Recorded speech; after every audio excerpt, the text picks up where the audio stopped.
दीपोत्सव अर्थात दिवाळीचा शेवटचा आणि तितकाच महत्त्वाचा सण म्हणजे भाऊबीज। बहीण आणि भावाच्या नात्यातील गोडवा वाढवणारा, नात्याची वीण अधिक घट्ट करणारा सण म्हणून भाऊबीजकडे पाहिले जायचं। यालाच यमद्वितीया असंही म्हणतात। हिंदीत या सणाला भाईदूज असं म्हटलं जातं। पश्चिम बंगालमध्ये भाई फोंटा या नावाने हा सण साजरा करतात। हरियाणा, गुजरात, महाराष्ट्र आणि गोवा या राज्यात भाऊबीजेचा सण मोठ्या उत्साहात साजरा केला जातो। नेपाळमध्ये देखील हा सण भाई तिहार म्हणून साजरा करतात। या दिवशी बहीण आपल्या भावाच्या दीर्घायुष्यासाठी प्रार्थना करते। आता इथपर्यंत आपल्याला माहिती आहे, पण भाऊबीज हा सण नेमका का साजरा केला जातो, त्याची सुरुवात का झाली, त्याबद्दल काय आख्यायिका सांगितली जाते, सविस्तर पाहूयात या व्हिडिओमधून। हिंदू धर्मात भाऊबीजेला अनन्यसाधारण असं महत्त्व आहे। भाऊबीज हा सण बहीण भावाच्या प्रेमाचा सण आहे, तसेच तो बहीण भावाच्या नात्याच्या सन्मानाचा देखील दिवस आहे। 5 दिवसांचा दिवाळीचा सण भाऊबीजेनंतर संपतो। भाऊबीज हा सण दरवर्षी कार्तिक महिन्याच्या शुक्ल पक्षाच्या दुसऱ्या दिवशी असतो। भाऊबीज हा सण देशातील विविध राज्यात साजरा देखील केला जातो, पण ते वेगवेगळ्या नावांनी ओळखला जातो। हा सण भाऊ बहिणीचं नातं अधिक दृढ करतो असंही मानलं जातं। भाऊबीज का साजरी केली जाते पाहूया। भाऊबीजेला यमद्वितीया असंही म्हणतात, पण ते का, त्यामागे एक कथा आहे। असं म्हणतात की या दिवशी यमराजानं आपली बहीण यमुनेच्या घरी जाऊन तिला वस्त्रे, अलंकार आदी वस्तू देऊन तिच्या घरी भोजन केलं होतं, म्हणून या दिवसाला यमद्वितीया असं म्हणतात।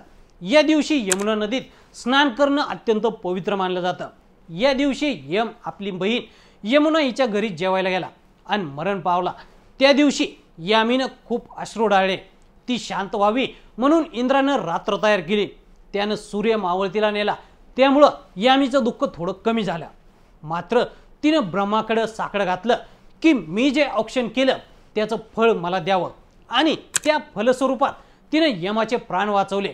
म्हणून या दिवशी नरकात पिचत पडलेल्या जीवांना त्या दिवसापुरतं मोकळं केलं जातं असंही म्हणतात। म्हणून या दिवशी भावानं बहिणीकडे जावं आणि बहिणीनं भावाला ओवाळावं असं म्हटलं जातं।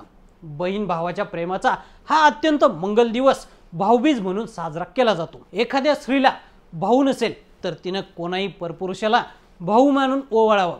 ते शक्य नसल्यास चंद्राला भाऊ मानून ओवाळण्याची पद्धत देखील आहे। या दिवशी देशातील काही ठिकाणी चित्रगुप्ताच्या मंदिरात जाऊन दौत टाकाची आणि चित्रगुप्तांची पूजा केली जाते। तर मंडळी, भाऊबीजेबद्दलची ही माहिती तुम्हाला कशी वाटली आम्हाला कमेंट करून नक्की सांगा, आणि असेच नवनवीन माहितीपूर्ण व्हिडिओ पाहण्यासाठी लेट्स अप मराठीला फॉलो करा। सोशल मीडियाच्या भाऊ गर्दीत विश्वासार्हतेने चकाकणारे नाव म्हणजे लेट्स अप मराठी। सगळ्यांना, सगळ्या नागरिकांना ती स्पीच, ती लेट्स अप वरील मुलाखती म्हणजे विचारांचा खजिना। त्यानंतरच्या निवडणुकीमध्ये मला सोडून गेले। बातम्या केवळ वस्तुस्थिती सांगणाऱ्या, न प्रोपगंडा, फक्त जनतेचा अजेंडा।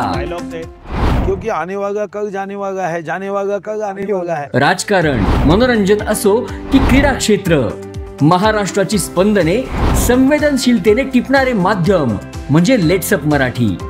जगासोबत एक पाऊल पुढे राहण्यासाठी लेट्स अपचे ॲप, सोशल मीडिया आणि वेबसाईट सोबत कनेक्टेड रहा।